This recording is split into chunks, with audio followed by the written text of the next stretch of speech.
Have you ever finished a full meal? I mean, you are stuffed, maybe even unbuttoning the top button of your jeans, and yet, technically, on a cellular level, your body is just starving. It's a real thing. It's a phenomenon called hidden hunger. Hidden hunger. Yeah, it's actually pretty common. You can be caloric positive, meaning you've eaten plenty of energy, but nutrient negative. So you feel full, maybe a little sluggish, but your DNA, the literal blueprint of your existence, is screaming for the specific tools it needs to, run the repair crew. That is a terrifying image. My DNA screaming at me while I'm trying to digest a burger. Right. But that is exactly where we are going today. We are looking at a solution that claims to bridge that gap. We are doing a deep dive into LifePak. And just to be super clear, for anyone Googling this right now, we are not talking about the defibrillator. The one that shocks your heart. No. No. Though, ironically, what we are talking about is designed to keep your physiology working well enough that, hopefully you never need that defibrillator. That is a fair point. So set the stage for us. What kind of paperwork are we looking at today? Because usually we have a couple of articles. Today, my inbox felt heavy. It's a dense stack. We have a transcript from Dr. Chang, who's the chief scientific officer who designed the formulation philosophy. Okay. Then we have a highly technical clinical study report from Pharmanex. Yes. This is really the meat and potatoes, measuring exactly what happens in human blood. Right. And then we have a bibliography. Okay, we need to talk about the bibliography. I opened this file, and I thought my computer had glitched. It says it cites over 800,000 published studies. I mean, come on. Right. That's not a bibliography. That's a library. There is no way they did 800,000 studies on this one bottle of vitamins. You are right to catch that. No, they didn't run 800,000 clinical trials on LifePak itself. That would take 1,000 years. Okay, so what is that number? What that number represents is the compendium of scientific consensus on the ingredients. They aren't guessing. They're pulling from the entire canon of nutritional science, from the CDC to Bruce Ames to Harvard researchers, to justify including every single milligram of every ingredient. So it's more like they stood on the shoulders of giants to build the formula. Exactly. And the mission today is to see if that formula actually works. The big question we're trying to answer is, can you fast-track your body's defense system? Right. Can you artificially elevate your antioxidant status to combat the stress of modern life? Right. And does that actually show up as a measurable change in your blood? Or is it just expensive urine? Because that's always the criticism, right? Well, it's always the one. You take a handful of pills, your body takes what it needs, flushes the rest, and you basically just flush $5 down the toilet. That is the expensive urine debate, and we're going to tackle that head on because the blood work in this study has a very, very specific answer to that. Stick around for that. But first, let's establish the problem. Why do we need a fast track in the first place? Why can't I just eat an apple, have a salad, and call it a day? Well, this is where Dr. Chang brings up a pretty harsh reality check. He points to CDC data showing that the vast majority of people do not get even the minimum recommendations for fruits and vegetables. And let's be honest, the minimum is a pretty low bar. It's like, what, 2 servings? Does the cherry in my cocktail count? I don't think the CDC is counting that cherry. Yeah.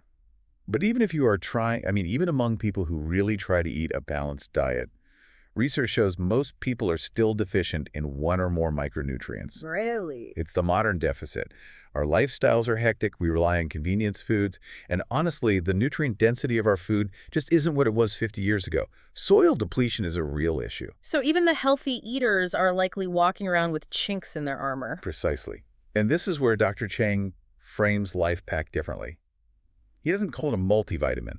A multivitamin implies you're just trying to prevent, scurvy. He calls this 7 formulas in one. 7 in 1. That sounds like a shampoo commercial. What are we actually targeting here? It's pretty comprehensive. He lists them out. First, correcting nutrient deficiencies. That's just the baseline. But then you have bone nutrition, immune support, blood glucose maintenance, cardiovascular benefits, anti-aging, and specifically protecting DNA, and then a full antioxidant defense. It sounds like a total overhaul. But look, I have to play the skeptic here. Please. Claims are easy to make. Anybody can print supports DNA health on a label.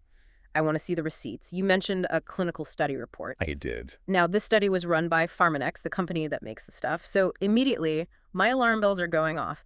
How do we know they didn't just massage the numbers? It's a fair question, and it's one you should always ask. But the design of the study really helps mitigate that bias. This was a double-blind, randomized crossover study. Which is the gold standard. It's the gold standard. Yeah. Neither the patients nor the doctors knew who was taking the supplement and who was taking the placebo until the very end. Okay, that helps. And who did they test this on? Sick people. And this is the interesting part. They chose 50 healthy non-smokers. Wait, healthy people? Usually, if you want to prove something works, you find sick people because it's easy to show improvement. You know, if I have a headache and take an aspirin, I feel better. If I don't have a headache, the aspirin does nothing. Why test healthy people? Because they aren't trying to cure a disease. They're trying to prove optimization. Optimization. Proving you can take someone who is already normal and push them into supernormal or optimal is actually much, much harder scientifically. If you can show a measurable improvement in someone who is already healthy, yeah, well, then you really have something. Okay, I see the logic. So they gave them the supplement for 6 weeks. Let's get to the blood work. Did it work, or was it expensive urine? It definitely wasn't just passing through. The results were, well, they were stark. Let's start with vitamin E. Serum levels went up by 84.5%. 84%. Nearly double. And vitamin C increased by 38%. Now remember, these subjects already had high baseline levels of vitamin C. So they were already well fed. They were well fed. This indicates that even in healthy people, the body has this massive capacity to absorb more and store it if it's made available in a bioavailable form. So they weren't topped off like they thought they were. The tank was maybe half full. Exactly. But the number that really jumps off the page involves the carotenoids. The carotenoid surprise. I saw this in your notes. So beta-carotene, which we all know from carrots, it's the orange stuff, that increased about 2.1-fold. That's good.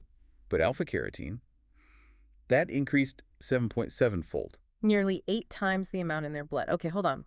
Why does that matter? Beta-carotene has the better PR agent. I've barely even heard of alpha-carotene. Why do I care if I have more of it? This is where we get into the special forces of nutrition. Beta-carotene is your general infantry. It's great, it does a lot of work, but alpha-carotene seems to be more specialized. In this study, they found a much stronger correlation between alpha-carotene levels and the protection of LDL cholesterol. Okay, you've led us right to the trapdoor. LDL cholesterol. Oh. We need to unpack this. Because this is the core of the study's finding on heart health. We all know LDL is the bad cholesterol. But the report talks about LDL oxidation. What's the difference? Okay, think of your arteries like pipes in your house. Yeah. LDL cholesterol is just grease floating through the pipes. It's not ideal to have too much, but on its own, it's just floating. Okay. The problem starts when that LDL particle reacts with a free radical. It oxidizes. Like rust. Exactly like rust. When metal rusts, it gets brittle and flaky. Mm-hmm. When LDL oxidizes, it becomes sticky and inflammatory. It embeds itself in the artery walls. That's the beginning of plaque. That's atherosclerosis. That's the beginning of atherosclerosis, or hardening of the arteries. So the goal isn't just to lower the amount of LDL. It's to rust-proof the LDL that you have. Rust-proofing the arteries. I like that. So how did they measure this? They did something really cool called a lag time test. They took blood from these people, isolated their LDL, and then intentionally subjected it to massive stress in a petri dish. They tried to oxidize it on purpose to see how long it could hold out. A stress test for your cells. Precisely. And after taking LifePak for just 6 weeks, the lag time, the amount of time the LDL could resist turning into plaque, was prolonged by 17%. So their cholesterol became 17% more resistant to damage. Correct. And that is a direct cardiovascular benefit. It suggests you are actively making the body more resistant to the physical process that leads to heart disease. Now, I want to pivot here, because usually when we talk about rusting or oxidation, we focus on the heart. But one of the biggest anxieties for people today, maybe even more than heart disease, is what happens to our brains as we age. Absolutely. We see the rates of cognitive decline skyrocketing. Does this rust-proofing apply upstairs? This is a crucial connection to make. And while the clinical study focused on blood markers, the bibliography, and the ingredient list, they just scream neuroprotection. You have to remember, the brain is the most vulnerable organ in your body when it comes to oxidation. Why is that? 2 big reasons. One, it's mostly fat. The brain is 60% lipid. And as we just learned with LDL, fats are what oxidize, they go rancid. Okay. 2, the brain consumes about 20% of your body's total oxygen. So you have high oxygen plus high fat. That equals a massive risk of oxidative stress. It's a tinderbox, just waiting for a spark. That is terrifyingly logical. So if the brain is basically a ball of fat trying not to go rancid, how does this help? It helps by flooding the system with those specific antioxidants that protect fats. Remember the alpha-carotene, it protects lipids. But there are two other ingredients in this formula that are absolute superstars for the brain. First one is alpha-lipoic acid. I see that listed here. The notes mention mitochondrial function. Right. The mitochondria are the power plants of your cells. The brain is an energy hog. It needs those power plants running 24/7. Alpha-lipoic acid is unique because it's both fat-soluble and water-soluble. Oh, interesting. Which means it can get deep into the brain cells and protect the mitochondria specifically. It keeps the lights on. So it prevents the power grid from failing. Exactly. And the bibliography references studies linking it to neuroprotection and even treating diabetic neuropathy, which is nerve damage. Then you have resveratrol. The red wine compound. The very same. The bibliography cites its effects on something called cerebral ischemia, which is a fancy term for blood flow to the brain. And this connects right back to the heart stuff, doesn't it? What's good for the heart is good for the head. It is the golden rule of aging. Your brain relies entirely on blood vessels to deliver nutrients. If your arteries are rusting and hardening, what we saw with the LDL oxidation, your brain's supply line gets choked off. Right. By improving that lag time by 17%, you're effectively protecting the highway that feeds your brain. So it's a two-pronged attack. You're protecting the blood flow to the brain, and you're sending in specific antioxidants like alpha-lipoic acid to protect the brain cells themselves. Correct. And this ties into a really famous theory by Bruce Ains, the scientist who's cited all over Source 5. It's called the triage theory. Triage, like in an emergency room. Yes, exactly. The theory is that when your body is slightly deficient in nutrients, which, as we established, most of us are, it has to make a choice. Okay. It prioritizes immediate survival over long-term repair. It's like a city budget. If you're running out of money, you pay the police force today, but you stop fixing the potholes in the road.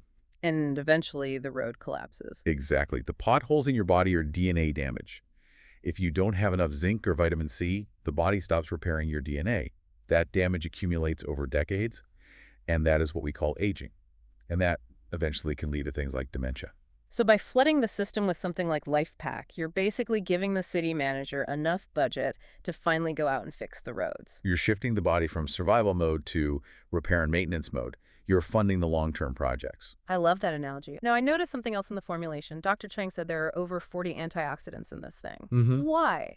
Why not just take a mega dose of vitamin C, call it a day, and save some money? Why the kitchen sink approach? Because biology is a team sport. This is the concept of synergy. The study introduction explicitly mentions it. Nutrients don't work in a vacuum.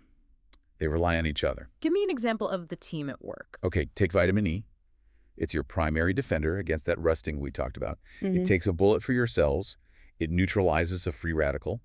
But once it does that, the vitamin E molecule itself becomes oxidized. It's spent. It's like a kamikaze pilot that has crashed. So it's a one-time use. It would be. Unless you have vitamin C nearby. Vitamin C can actually walk up to that dead vitamin E molecule and donate an electron to it. It resurrects it. It recharges it so it can go back into the fight. That is incredible. So they recycle each other. They do. But it goes even deeper. You have another class of nutrients called thiol antioxidants, things like glutathione and that alpha-lipoic acid. Think of these as the master recyclers. Okay. When the vitamin C gets used up, the thiols come in and recharge the vitamin C. It's a bucket brigade. So if I just take 1,000 milligrams of vitamin C, but I'm low on everything else? You break the chain. The bucket brigade stops. That is why Dr. Chang emphasizes the network effect. You need the carotenoids, the flavonoids, the minerals like zinc and selenium, and all the vitamins present at the same time to create this self-sustaining defense system. Which explains why the blood test results were so high. The body wasn't just absorbing them, it was keeping them active. Exactly. Bioavailability isn't just about swallowing a pill. It's about the nutrient actually staying in your blood and doing its job. The fact that they saw alpha-carotene up 7.7-fold and vitamin E up 84%, it just proves the formula works biologically. You know, it's funny. We started this deep dive talking about hidden hunger and feeling sluggish. But looking at these sources, it feels like we're looking at a roadmap to something much bigger. We aren't just talking about avoiding a cold. We're talking about changing the slope of the aging curve. We are. The modern environment is hostile to our biology. Pollution, stress, processed food, they all increase that oxidative load. They speed up the rusting process. And relying on a salad now and then, especially with that maraschino cherry, it just isn't enough to counter that assault. The data really suggests it isn't. When you look at the gap between what we eat and what the science says our DNA needs to survive and repair, there is a massive chasm. LifePak seems designed to be the bridge over that chasm. So let's bring this home for everyone listening. We've covered the rusting of the arteries, the protection of the brain's power plants, the massive spike in antioxidant levels. What's the big takeaway here? The takeaway is that health isn't just the absence of sickness. It's the presence of reserve capacity. Reserve capacity. Right. LifePak isn't necessarily treating a disease. It's building that reserve. It's fast-tracking your antioxidant status to levels that are practically impossible to reach with modern food alone. It's insurance, but it's active insurance. It's armor. The study showed that in just 6 weeks, you can significantly upgrade your body's resistance to damage. Which leads me to the question I've been mulling over since we started looking at that 17% number. What's that? If you can slow down the oxidation of your cells, the literal rusting of your body, by 17% in just 6 weeks, what does that look like compounded over 10 years? That is the million-dollar question. Or 20 years. I mean, if you are aging 17% slower in terms of cellular damage, that difference in trajectory over a lifetime has to be massive. It connects right back to that idea of neuroprotection and vascular health we discussed. If you preserve the infrastructure, year after year, avoiding that cumulative damage. The payoff isn't just in how your blood looks on a chart today. No. It's in who you are able to be when you're 80. Yeah. You know, are you sharp? Are you mobile? Are you there? That is a profound thought to end on. It's not just about the vitamins. It's about the trajectory of your life. Thanks for joining us on this deep dive into the science of LifePak. We'll catch you on the next one. Stay curious.